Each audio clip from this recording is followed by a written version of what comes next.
Alright, hello everyone. Welcome back to the OTYG a Big 3 podcast. My name is Surafel. I'm Lebeza.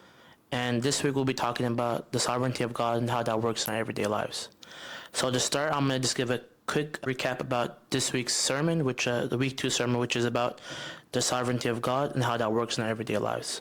So the key takeaway from this week's sermon is trusting in God's sovereignty, which is fundamental in going back to our main goal of building that unshakable faith in God. So yeah, let's get into it. One of the main questions you posed on week 2 sermon was, is God all-powerful? Is he just good, or is he both? What do you think? It's a great question.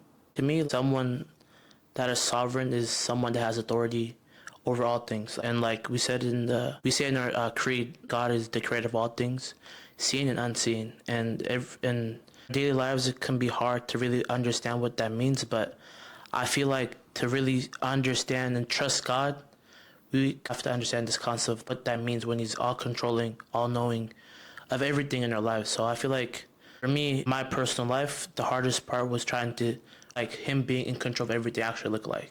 Because some of us might be we might be dealing with emotional problems, physical problems, but in this sense, God is in control of everything that we can see, we can feel, things we don't understand, things we can't comprehend, because God's all-knowing and all-understanding about those things. It's hard to accept that, especially if you're going through the motions or if your life is crumbling apart. I feel like we've all had those moments where we're like, this and this is happening to me. How is God still here? How is he just watching it? And a key thing that you mentioned, and also when Abba had mentioned during the sermon as well too, did a little recap, and he was saying that doesn't mean God likes it. It doesn't mean he willingly chose that for you, but he allowed it to happen because he's a God that loves us. And to love us is to give us free will, which in my head, that kind of sounds backwards. If you love me, why are you letting bad things happen to me? But it makes sense because he's giving you the chance to do what you want in your life, and also the people around you, not completely taking control, because then his love would technically not be real. And like the stories that always comes up to me, I talked about it during the sermon, was the story of the 3 kids. When they were put in that fire, even in a bad situation, God was glorified. And the end outcome was the king changed his faith. He believed in the God of these kids. So for somebody that might not have faith, it's like, why would God put these kids in a situation where they're about to be killed, they're about to burn? But their faith and belief in God allowed them to really grow. And the king was pressed by this, and he's like, you know what? I'm going to start believing in God of these kids. So I feel like even in bad situations, God can always be glorified because it's his will at the end of the day. So, and we talked about it this week during OTYG, was I guess my group, Dad when Abba was like, what is a miracle or a sign that we have to see to really believe in God's power? And some of us, it might be like a big thing, we got a job or whatever, but some of us, it can be in a bad situation where we've seen how through God we can come out of that situation. When did you build your foundation of faith? It's a good question. My initial foundation, I didn't build it. It was more of my parents and church community. Because as a kid, you're just going to church because you're being forced to. It's not necessarily a want, or in your eyes, you don't see it as a need. It's just like, this is what my family does. I just go along with it at 5 a.m. in the morning and we're out of bed. But I would say they built it. And then when I got older, I would say 20, 21, oh, maybe I should add more to this foundation. Because at the moment, it's crumbling and it's barely there and it has cracks in it and there's termites and there's just a lot of things.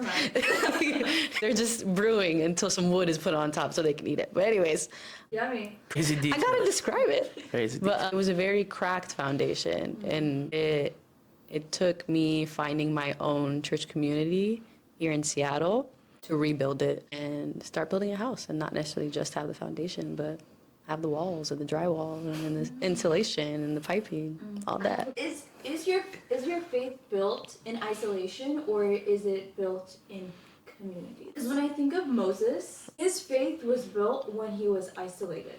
Jonah, in isolation. And how does that relate to you, Lebeza? Oh, thank you. I would say it's both. It started with community, because during isolation, my foundation was gone. I didn't have, well, obviously Christ is always with me, but like I wasn't seeking for him. I wasn't turning around and being like, oh, you're right there. I was just chugging along and doing my own thing. And then coming back to Seattle, finding my friends in the church, at OTYG, and finding friends that were living a Christ-like life or trying to live a Christ-like life made me want to do it as well too. And now I'm at a point where isolation, I think, is going to do good for me.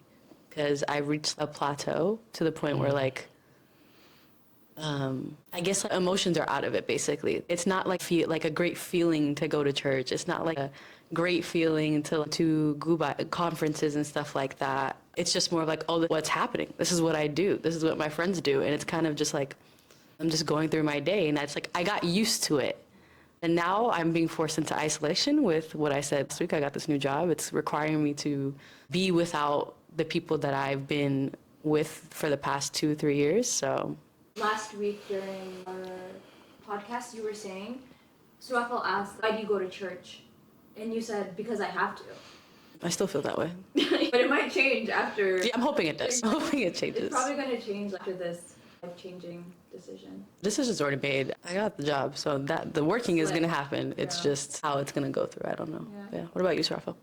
My foundation was built. My foundation was my foundation. But shout out to my Quran, Addis Gabriel in Seattle. That's the Gabriel in Seattle. That's the one. So that's where my foundation was built. Growing up there, seeing Our foundation was built together, by the way. Gabriel. For me, seeing fathers there, growing up with them, allowed me to really. I was too young to really, I can say, understand what was going on, but just seeing people live a certain type of lifestyle. And my parents instilling those values of Christian growing up allowed me to really be like, okay, as I get older, I want to build on this. But as time comes, you go through a lot of things in life and you might fall down, that foundation might stumble. So as I got older, I tried to build my own foundation, have my own understanding, but it was rooted from that foundation as a young kid. And again, shout out to my church, my Quran, Addis Gabriel in Seattle. But that's the beginning point. Waking up Saturdays, 10 a.m., going to church, Mezmor. And there's a lot of people I can give shout outs to, but those people really helped me build that foundation. So, do you think your faith is built in isolation or in community? I feel like it can be built in both. I talked about it, and during this week's sermon, it was like, well, after Christ ascended to heaven, the apostles were together for 40 days. And they fasted together, they prayed together, they did everything as a family. After the 40 days happened, they got to a point where when the Holy Spirit came down upon them, they each went their different ways to preach what they learned. Some went to Africa, some went to Asia, some went everywhere around the world to preach that good message. So I feel like, I don't think it's a plateau, but it's just like a next level of faith. Truly express your faith and what you believe in and use everything you learn to get to that next level. Because faith is like, St. Paul talks about how faith is a journey. And Christianity is a journey. And every time there might be a new thing we go through, but it's just like everything we learn from the past allows us to go forward. So I feel like it can even start in isolation, faith. But for most of us out here, it's like it starts as a community because it's easier. And church is like a place where everybody comes together. But as life comes at us in different angles, tend to break off from that community. And I feel like it allows us to even grow deeper. So I feel like it's isolation, but it can also be a community also. Sorry, I just wanted to say one thing. I was thinking about this verse, particularly when we talk about companionship and friendship and how that builds our faith. It's in the wisdom of Sirach. And it's in chapter 6. And there's two things. The first thing I want to talk about is in chapter 6, verse 9. And it says, there's also a friend who changes into an enemy and will reveal a quarrel to your disgrace. Again, there is a friend who is a companion at the table, but will not stand by you in your day of trouble. And I think... we're not laughing at you. We're just very much relatable. We can relate to that. So I was thinking of this type of friend that appears to be a friend, but isn't truly a friend, that's not truly with you. The community that you have and the environment that you put yourself in really affects your own spiritual growth. I have a question, though. But what if my community is good? Why am I being taken out? I'm perfectly fine where I am. Actually, maybe I'm not. Like I said, it's Like I am. I don't know. I guess, how about you can think about it like us, we talked about this during the discussion group. We can't limit God to our understanding. We can take the example of Joseph's story. Let's just imagine if he never got sold into slavery, never was betrayed by his brothers. He had an environment where he can learn about God, he can grow up in a God-fearing person. But he had to be taken out of that to not only share his faith with the rest of the Egyptians, but also develop that faith. So sometimes we might have to leave from a comfortable situation to grow deeper with God. Because you don't know when people can turn, and that's real life. I guess I'm really going to find out how much I really do know and how much I don't know, which is scary. You guys can correct me if I'm wrong, but throughout the Bible, I feel like every person has had that ISO moment. I don't want it. Including Christ. I'm just trying to give you Sorry. If you think about everybody, like St. Paul went to prison, Peter went to prison. I'm going to jail? Everybody has that ISO moment. And I feel like the only reason why God would put us in that location is to allow us to grow. And to be honest, getting back like the God's sovereignty, I don't think God will put us in a situation where we're going to fail. Like, He won't put us in a situation where we're going to fail. That makes sense. Like, if we believe in Him, we put our all. I think our version of failing and God's version of failing is different. We talked about it literally in my group. It's like, what's the one thing we're scared of is when it comes to surrendering to God is that belief that when you surrender, you're losing something. But really, when if we surrender to God, I feel like we're allowing ourselves to gain tenfold more than we can understand, more than our understanding. And it's just the verse from Corinthians 1, verse 25. It's like the foolishness of God is greater than wisest man. That's like quote makes us understand like we can never understand what He has in store for us. Only thing we can do is our full faith in Him. I think it's also I have to remind myself that it's not about me, even though obviously it's about me moving. But like a bigger picture, it's not about me. It's about God and His glory and what He has planned for those around me, those not physically around me either. So. I really like that verse that you said. There's another verse that comes to my mind. It's in Isaiah chapter 55, verse 8. It says, "For my counsels are not as your counsels, neither are your ways my ways, says the Lord. But as heaven is distant from the earth, so is distant from your ways, and your thoughts from my mind." And it just shows we think we know what's going on, but there's so much that we don't know what's happening. So, That's scary. and it's like Why are you smiling? It's scary, but it's also good. Because if it was bad, then God would not do that to his children. My favorite story of all time is the 3 children. They're literally put in a furnace that burnt the soldiers that put them in it. And at that moment, that's just like death, essentially. But it's like even during that moment, his thoughts is beyond our understanding. The only thing we can see is that these kids are dying. They're about to get killed. They're about to be put in a situation where they can never come out of. But God's like, nope. I got this one. This is beyond you guys. That makes sense. Why did Christ have to die on the cross to save us? Why did he have to go through that gruesome amount of pain for us? Again, he's like, this is the way that I have to save you guys. So for some people that might be hard to understand, but it's really just putting our faith in Christ, essentially for me. I don't know. This is coming out with these verses today. I don't know if he did homework, but he's putting Bible. Exactly. Can you read the quote that you said yesterday about the sick people? Oh, we don't make fun of people go to the sick. We don't make fun of sick people that go to hospitals. Mm-hmm. I feel like most of us, as people in the world, sin is a sickness, and we do everything to not address the sin that we're struggling with, whatever, and we use other things to cover up those sins. But the moment we make that shift in this instance, I say like we go back to church. We don't want to be like, oh, he's a church person now. He's going back to church. Like, he don't want to hang out with us anymore. And just like, we had this discussion with some friends. They're like, oh, now we can't hang out anymore because like, some friends aren't doing certain things anymore. And it's like, nobody wants to be perceived like that. But it's just like, who makes fun of sick people for going to the hospital? Nobody does, because that's where they're supposed to be. Mm-hmm. And I feel like for all of us, it's like, we have to go to the hospital, but we're scared to go to the hospital because we don't want to get diagnosed sometimes. So it's just like being able to, I guess, that foundation, that community. It might even come in isolation. Like, okay, I'm sick. I have to go see a doctor. But it might be, like I said, those friends that are medicines for us, they can be like, bro, I think you're sick. Let's take you to the hospital. So for me, that's my thoughts on it. I think you summed it up really well. They don't want to be diagnosed. Also, some of us just are comfortable where we are. Facts. They don't want to change any of the habits that they have, any of the sins that they're doing, or just like the way of life that they're doing. Not necessarily the sinful life, but it's still not the right way to live. A simple one is if you're not a person who prays at least once a day. Not praying is technically not a sin, but it's also something that you should be doing to get closer to God, if that makes sense. So some of us just don't want to change, and I've definitely been there. Like, there was a point in my time where I was just like, I'm comfortable with going out every Saturday night, chilling with my friends, coming back home, sleeping all day Sunday long, and then starting over on Mondays, I got class. Once you get tired, though, it's weighing on you. Body, your soul, everything. Facts. Eventually, you'll give up. Do you guys think comfort blocks us away from really understanding the power that God has in our lives? Yes. Me personally, comfort is like my worst enemy. Comfort in what ways? Yeah, that's because it can be comfort physically, and then it can also be comfort mentally and spiritually. For me, I'll use spiritually. Me, I'm somebody that grew up in the church, has been serving church a long time.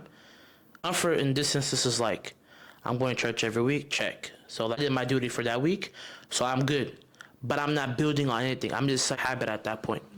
So that can really deter you from seeing the things that God wants to do, because you're just comfortable, you're fine, and there's no room for growth in that way. And this is like, if you don't have a good foundation, shout out to all my friends. I don't want to name names, but shout out to you guys, because they'll be like, bro, what are you doing? You should be doing this, you should be doing that. And because sometimes we're scared to even tell ourselves like what we need.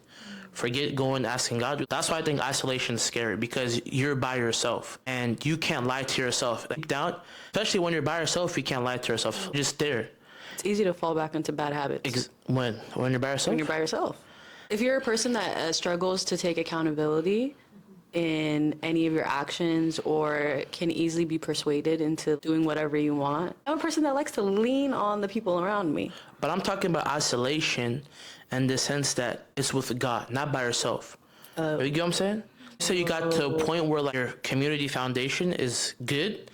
Now you're scared to make that next jump. That makes sense. My view is completely different. I think that's what it I've is. experienced being so comfortable in my spiritual community that I don't do any work to build my relationship with. Because I'm like, oh, I go to fellowship, I go on Sundays, I do service, I'm a servant. What else do I need to do? But what spiritual things are you doing for yourself that doesn't have to do with And the people you're serving? Exactly. I feel like your scenario is like people that in the beginning stage. I feel like it's like we're too scared to go to the hospitals. I'm just going to keep doing the things that make me sick rather than trying to figure out what's causing me to be sick. And I feel like, again, once the foundation might be cracked, but if we have a good foundation, it can allow us to even be by ourselves and really be like, dang, I'm going through this. Now, Lord, it's your time to really work with me to understand your will, not my will. But being scary. Being by yourself is very scary. Anybody. Yeah. I think that's what I was describing last week when I said the first 1 year and a half, it was very sad for me. Oh, when you moved out here? Myself. Oh, speaking about being comfortable, right? This idea of knowing that you're sick and needing the doctor, needing the true physician. How comfortable are you with knowing that God already saved you, though? That's a good question. That's a deep question. For me, at least, is to even understand that concept, we have to understand the power of God. We have to understand He is the one that created us. He is the one that can do things that beyond our understanding. And most of us, I feel like we put our limitations on God, if that makes sense. Try to be like, oh, because I don't understand this, it can't happen or won't happen. But truly, God is bigger. You have to be like, look at it from a 3D perspective. God is the one that, I don't want to use the word owns me, but like He owns us. There's a saying in the church where it's like, we were created to glorify God. We were created to be vessels of like, His worship. That's what we were created for. So I feel like once we're able to grasp that, we can understand, like, yeah, we'll be able to understand that question. That's my 2 cents. I think the way that question is posed is interesting, because how comfortable are you knowing that God saved you? Well, one point is like, He didn't save you, He saved the world. I think that's a perspective of orthodoxy that has to be beaten down into us from the beginning, because it's, like I said earlier, it's not about you as a person, it's about the whole world and humans as a whole. So He came down and died for all of us. And then also, like, I know He came down and saved us, but I also have to do my part. I have to work towards a sacramental life. I have to work towards doing the things that shows God that I fear him, I love him in ways that he wants to see it. So like, for some people, it's being a servant in different ways. So like, Diakon Surafel, deacon. I sing Mezmor, so there's that. And then Red is always doing social media stuff, so that's a way that she serves as well too. Addis be doing everything under the sun as a servant. Everything. And then also you have to think about outside of service, what are you doing for your own spiritual life, not necessarily just for the others. And that could be giving alms, so donating at shelters, either your time or food, stuff like that, or simple prayers that you're doing throughout the day. I think at some point, once you are doing all those things, you struggle to believe if it's coming from your own heart. Because like I said earlier, like going to church right now feels like I have to. But at some point, it was like, I want to go. This is truly something I want to do, and it feels like it's coming from the depths of my heart. And that when I get to that point where I just feel like I'm a robot is when I question, I'm like, am I saved? Am I part of the saved? Am I doing my part to continue to be part of the saved? So I don't know. Know the answer, but like my mind is always fighting what the answer actually is. Yeah. And also the idea of being comfortable that we've been saved also lacks hope, right? Can you talk more about that? I feel like I started it, but I want you guys to finish it. But it's like, do we always have to know the answers to everything? I feel like that's when, let's go what I'm trying to say. The answer is no, we don't have to know the answers. But I want to know the answers. Because I feel like we're always wanting to know the answers. Are we allowing God to be fully in control? No. So I said this last time and I'm saying it again today. I struggle with that. if we truly understand how powerful God is, do we really need to know? Ooh, I'm gonna ask this very controversial question. Can you disguise being controlling of God's will by using faith and traditions and things like that? And I'm referencing something really tragic happening, let's say health-wise, to somebody you know, or blah, blah. It doesn't even have to be tragic. A really simple one that's very common in our community is when a child is autistic or on the spectrum. Oh, talk about it. Deeper. And this has happened in my family actually. The parents won't accept it. And they're not accepting that. Like, their child just isn't that great in this setting, whether it's social settings or like academics. When your child is on the spectrum, usually like you know within the first couple of years of their life, and they just refuse to accept it. And this particular family member was just like, let's take the child to Tabad, which is a great thing. Like, I think I also just see it from a different perspective because I grew up here, and I just see it as like, well, this is just how your kid is. He was born this way. It's not stopping him from living. It's not stopping him from stopping him from some things, obviously, but it's not stopping him from having his life. He just might need some help throughout it.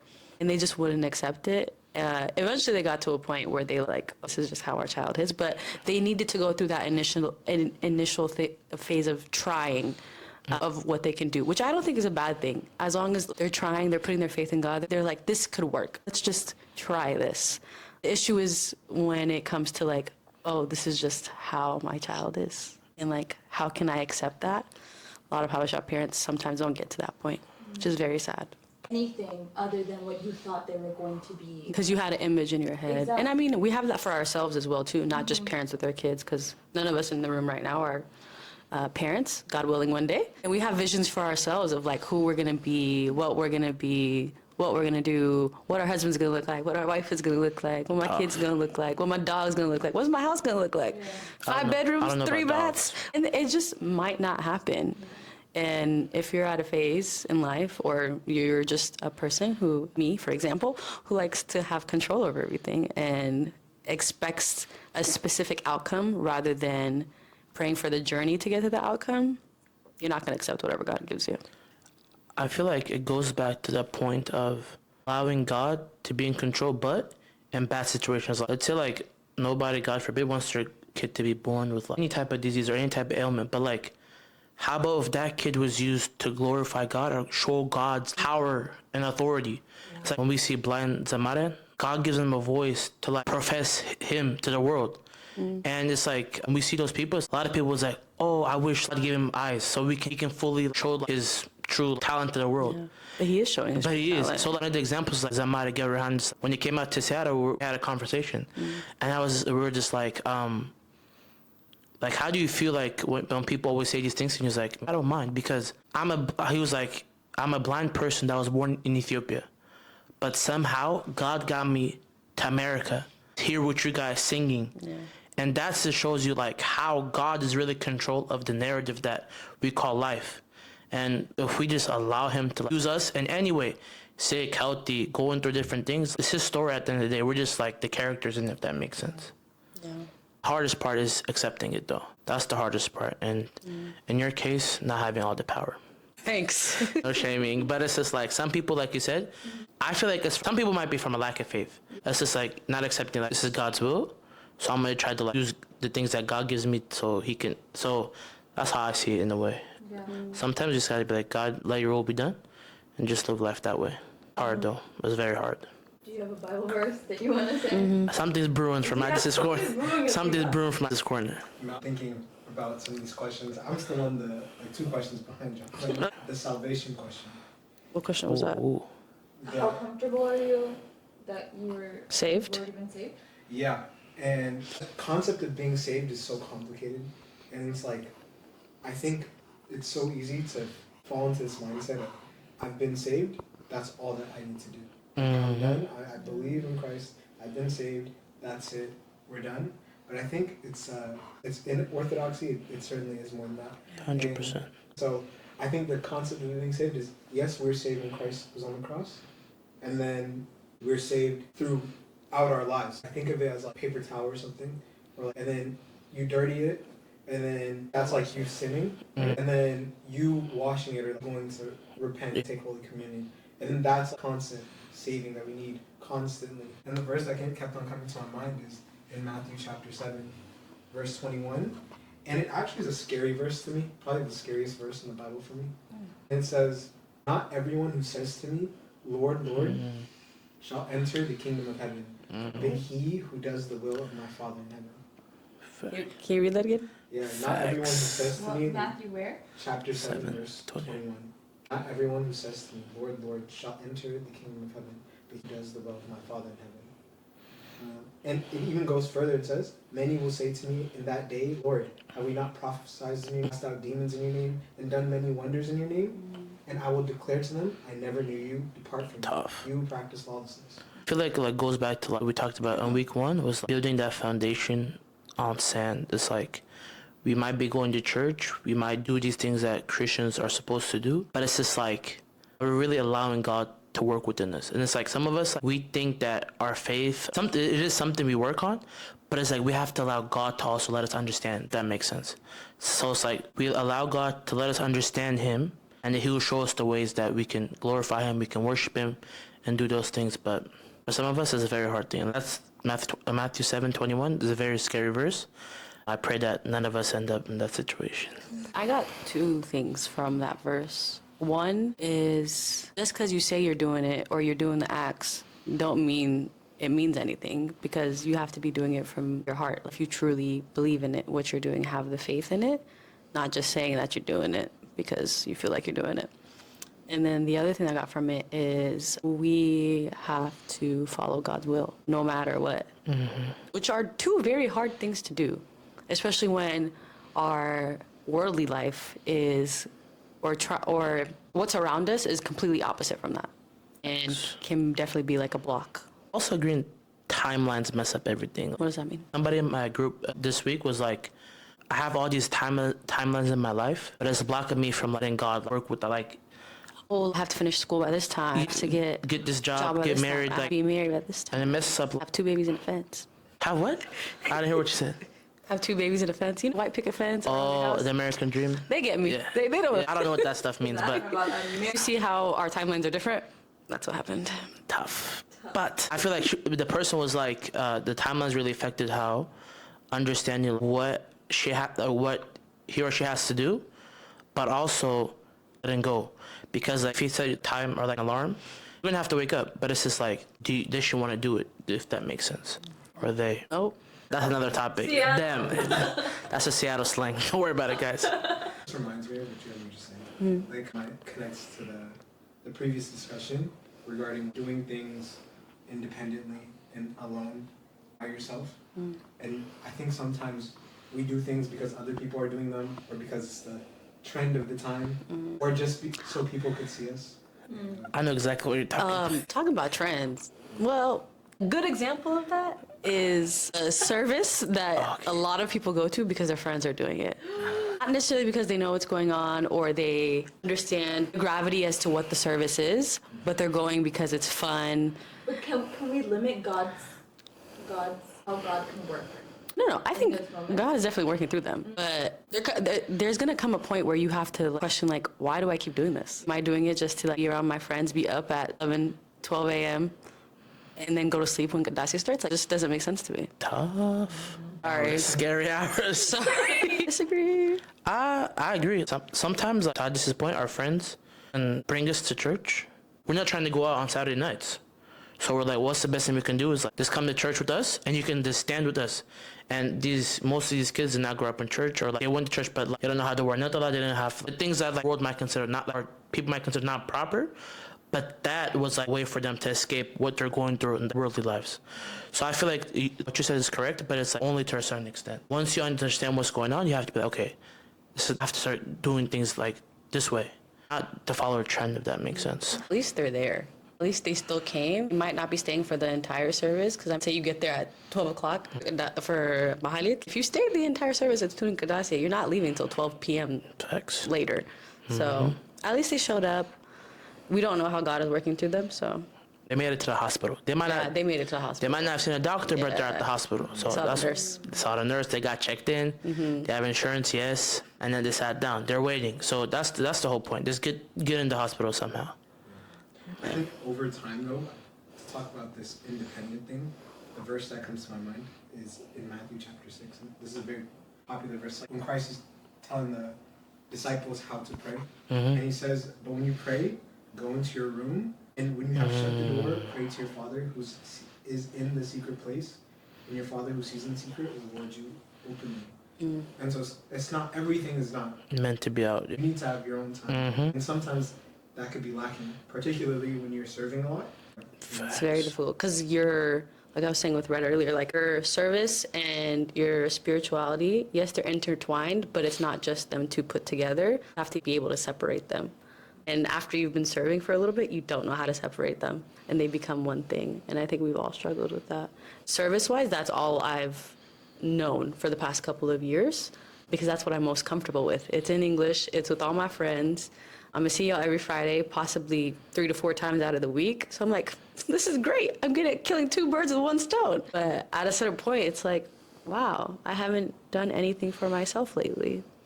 And then that's when it turns draining, because it turns into a job rather than it being service. I agree.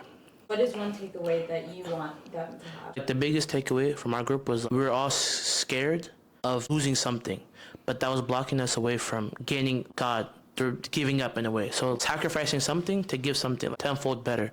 So I just pray that we don't get scared of this letting go sometimes, and that God allows us to understand why we're letting go, and to really just trust in the whole process. And like we talked about it, for most of us, it might be a 1-month journey, a 1-year journey, but for some of us, it might be a whole lifetime. So just really trusting in that and hoping that God guides us through everything we go through. He said mine. I was gonna say trust the process, and you encompassed it, so. Trust the process. That's our takeaway. Take away. And we out.